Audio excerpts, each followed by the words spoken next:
Kalau kita ingat di posisi semester 1 2020 kita di posisi rugi di sekitar 11 triliun. Alhamdulillah di posisi Desember ini kita secara in-house closing unaudited posisinya membukukan laba sekitar 1 miliar US dollar. Jadi sekitar 14 triliun.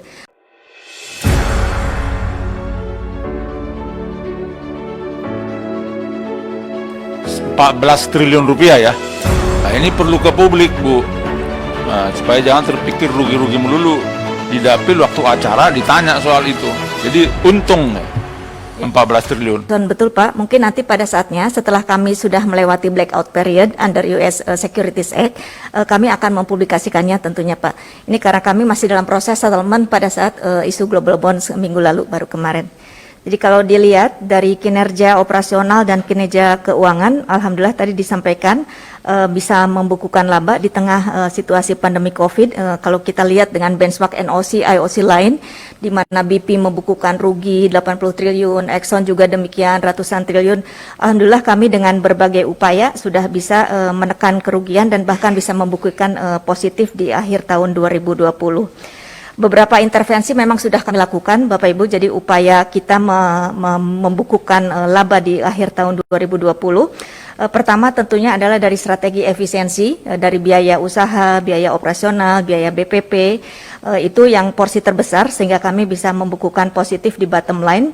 Yang kedua juga kita melakukan prioritisasi dari CAPEX. Kalau dilihat di bagian atas, investasi yang semula kita anggarkan 6,4 miliar US dollar, itu kita realisasikan di 4,7. Ada beberapa yang memang kita lakukan prioritisasi ulang dan ada beberapa memang yang tidak terrealisasi karena pandemi COVID.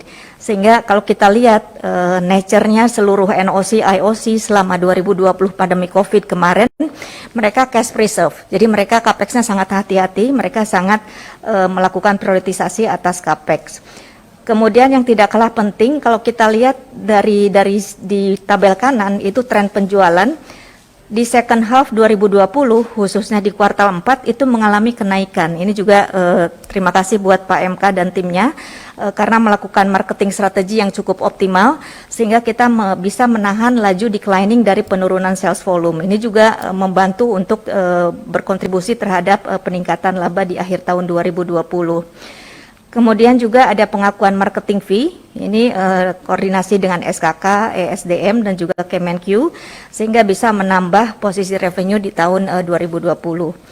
Terus kemudian strategi program time to buy juga, ini dari ISC, dari tempatnya Pak Lete, juga untuk mengoptimalkan crude price pada saat kuartal 2, kuartal pertama itu di mana crude price lagi rendah-rendahnya kita menggunakan strategi time to buy.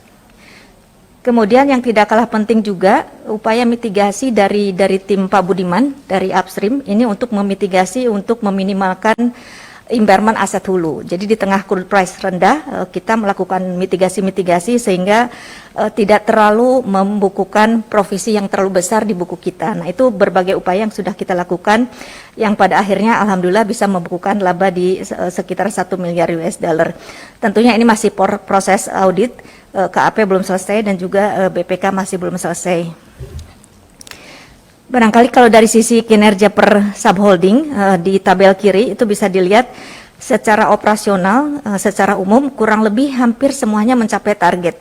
Baik itu dari sisi upstream, baik itu dari sisi refinery dan petrochemical di tempat Palete, dari sisi shipping, kemudian dari sisi CNT, commercial and trading di tempat Pak MK, kemudian dari sisi gas dan juga dari sisi power NRI, renewable energy. Kalau lihat dari upstream, dari production itu terjadi peningkatan kurang lebih, mohon maaf sedikit di bawah target RCAP, kurang lebih di 2,8 atau sekitar 3%.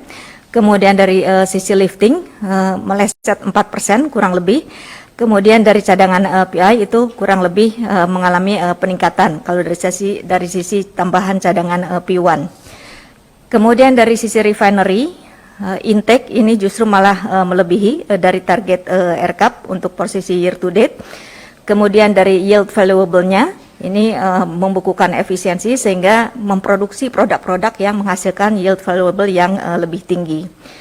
Kemudian dari sisi CNT, dari sisi tempat marketing, tempat Pak MK, terlihat bahwa ada peningkatan dari posisi RCAP yang sudah dicanangkan, terjadi peningkatan kurang lebih 5%. Ini yang juga mendukung kontribusi dari setoran revenue lebih besar dibanding posisi RCAP. Kemudian dari realisasi volume BBM PSO, ini sedikit di bawah target. Kemudian LPG PSO ini justru malah di atas target revisi RCAP 5%.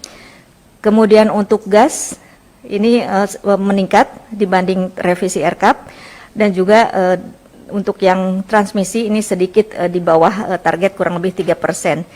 Kemudian untuk shipping ini performance dapat dioptimalkan menjadi lebih bagus, untuk integrated port time-nya menjadi lebih kecil, dan juga untuk effective load factor-nya menjadi 91. Jadi relatif secara kinerja operasional ini dapat disampaikan secara umum dapat mencapai target, dan bahkan di beberapa klaster ini mengalami perbaikan.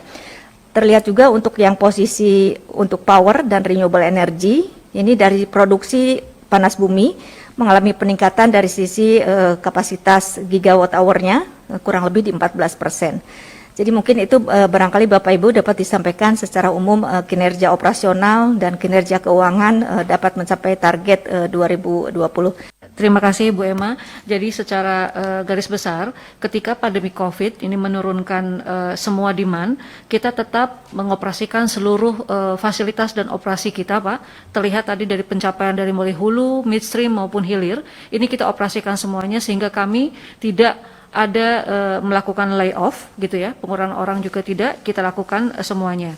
Dan meskipun tahun 2020 kinerjanya tidak sebaik tahun 2019, namun dari target, revisi target yang kita sampaikan kepada pemegang saham di 2020, ini kita mencapai di atas itu, dan alhamdulillah juga membukukan keuntungan di tahun akhir tahun 2020.